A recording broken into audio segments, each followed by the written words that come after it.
वाले बच्चों, let's read the following question. Directions. Each of these questions contain two statements, assertion and reason. Question में हमें एक assertion दिया गया है, एक उसका reason दिया गया है. And each of these question is 4 alternative choices. और हमें क्या दिया गया है? 4 alternative choices दिए गए हैं that are A, B, C and D. हमें क्या करना है? इनमें से एक correct choose करना है. A कब choose करना है? If assertion is correct, reason is correct and reason is a correct explanation for assertion. B कब choose करना है? If assertion is correct, reason is correct and reason is not a correct explanation for assertion. C, if assertion is correct, reason is incorrect and D, if assertion is incorrect and reason is correct. अब assertion में क्या बोला है? A simple harmonic motion may be assumed as composition of many simple harmonic motions. काफी जो हमारे simple harmonic motions हैं, many simple harmonic motions, उनका जो कॉम्बिनेशन है, उनका जो कॉम्पोजिशन है, उसको हम एक सिंपल हार्मोनिक मोशन कंसिडर कर सकते हैं. इसका रीजन क्या बताया गया है? Superposition of many simple harmonic motions along same line of same frequency will be a simple harmonic motion. अगर हमारे पास सिंपल हार्मोनिक मोशंस हैं जो कि सेम लाइन के लॉन्ग हैं, सेम फ्रीक्वेंसी है, तो उनको हमें उनका जो सुपर पोजिशन होगा वो क्या होगा? सिंपल हार्मोनिक मोशन होगा. So first of all we will talk about the key concept used in the question. इस क्वेश्चन में क्या की कॉन्सेप्ट यूज हो रहा है? क्वेश्चन में हमें SHM दिया गया है. SHM का मीन्स क्या होता है? Simple harmonic motion. S means simple, H means harmonic and M means motion. तो सिंपल हार्मोनिक मोशन है. सिंपल हार्मोनिक मोशन के लिए हम डिस्प्लेसमेंट को कैसे लिख सकते होते हैं? y is equals to a sine omega t से. अब यहाँ पे a जो है वो रिप्रेजेंट करता होता है एम्पलीट्यूड को. a is amplitude. Now let us suppose हमारे पास टू सिंपल हार्मोनिक मोशंस हैं. तो फर्स्ट के लिए हम y1 लिख लेंगे. वो क्या होगा? a साइन ओमेगा टी उसको लिख लेंगे. सेकंड को क्या लिख लेते हैं? y2. उसको कैसे लिख सकते हैं? a cos omega T. अब वो दोनों क्या है? पाई बाय 2 के फेज डिफरेंस से एक दूसरे से अलग है. उनका एम्पलीट्यूड सेम है, उनका जो फ्रीक्वेंसी है वो सेम है. अब इनका सुपर पोजिशन जब होगा तो रिजल्टेंट मोशन कैसा होगा वो देखते हैं. Resultant motion.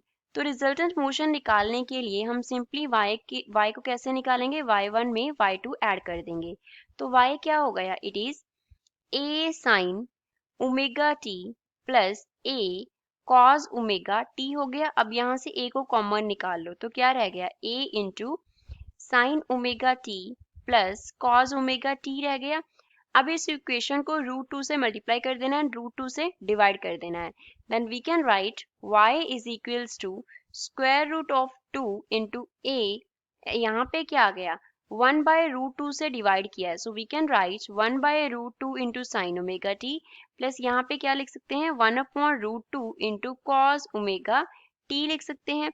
अब फर्दर 1 बाय √2 को हम और कैसे लिख सकते हैं? It can be written equals to cos pi by 4. Also it can be written equals to sin pi by 4.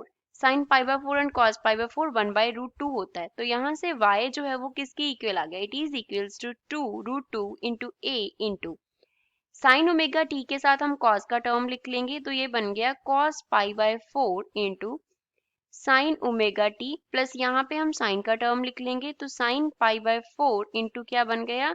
cos omega T. अब ये इनसाइड जो है वो हमारे पास क्या बन रहा है? साइन a प्लस बी का फॉर्मूला बन रहा है.